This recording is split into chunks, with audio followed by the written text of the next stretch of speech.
ஓய்வு ஞாயிறு அழகு தமிழ் கவிதை கழகத்தின் காலை வணக்கம் உங்கள் அனைவருக்கும். என் உறவுகளே, மீண்டும் மீண்டும் அழகு தமிழ் கவிதை கழகம் ஒரு பதிவு செய்து கொண்டிருக்கின்றது என்றால் அது உங்கள் மனதுக்குள் புது ஆக்கத்தை துளிர்விட காரணங்களாக இருந்துவிடும் என்பதற்காக தான் என் உறவுகளே. அதுபோலும் இன்று அழகான ஒரு பதிவுதான்.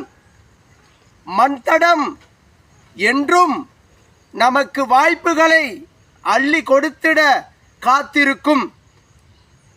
அந்த நிலைமையை நாம் தான் சரிவர உணர்ந்து இந்த தடமானது எண்ணற்ற உயிரினங்களை சுமந்து மெல்ல மெல்ல தன் வாழ்நாளை வளர்த்து கொண்டிருப்பதை போல் நாம் நல்ல நெறிகளை, நல்ல ஒழுக்குமுறைகளை, நல்ல பண்புகளை, நல்ல வாழ்வின் நெறிகளை நம் மனதுக்குள் அனுதினமும் பதியும் நிலை செய்து கொண்டு இந்த அழகான மண்தடம் மீது பிறந்த சிறப்பான மனித பிறவியை பெருமையாக தான் வாழ முற்பட வேண்டும். என் உறவுகள் அனைவரும் இந்த மண்தடம் மீது, என் உறவுகளே, இரவும் பகலும் இனிமையானதாக இருக்கும்.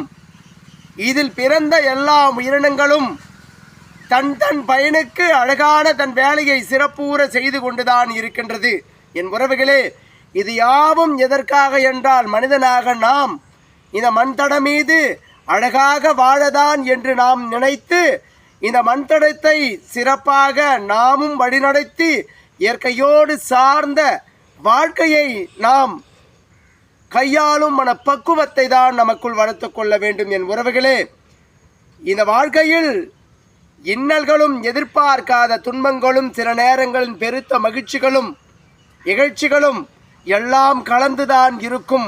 அதை பக்குவமாக பிரித்து கையாளும் நெறிகளை உணரும் நிலையில்தான் மனிதர்களாக நாம் இங்கு உள்ளோம். என் உறவுகளே, அழகான இந்த மண்தடம் மீது பிறந்த மனித பிறவியை விடாமுயற்சிகளோடும் தன்னம்பிக்கையோடும் கையாளும் பக்குவத்தை உங்களுக்குள் வளர்த்து கொள்ளுங்கள். என் உறவுகளே, வாழ்க்கை நீங்கள் நினைத்தது போல் நிச்சயமாக மாறும் ஒரு நாள்.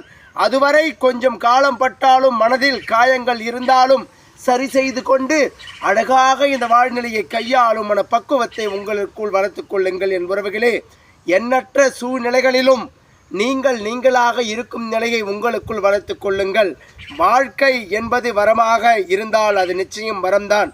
நீங்கள் நினைத்தால் நிச்சயமாக வாழ்ந்து விடலாம். வாழ்க்கை நீங்கள் வாழ்வது அழகாக இந்த வாழ்க்கையை கையாள உங்கள் மனதில் சிறிதேனும் மாற்றத்தை ஏற்படுத்த நீங்கள் உங்களுக்கான வாழ்க்கையை வாழ பழகுங்கள். என் உறவுகளே,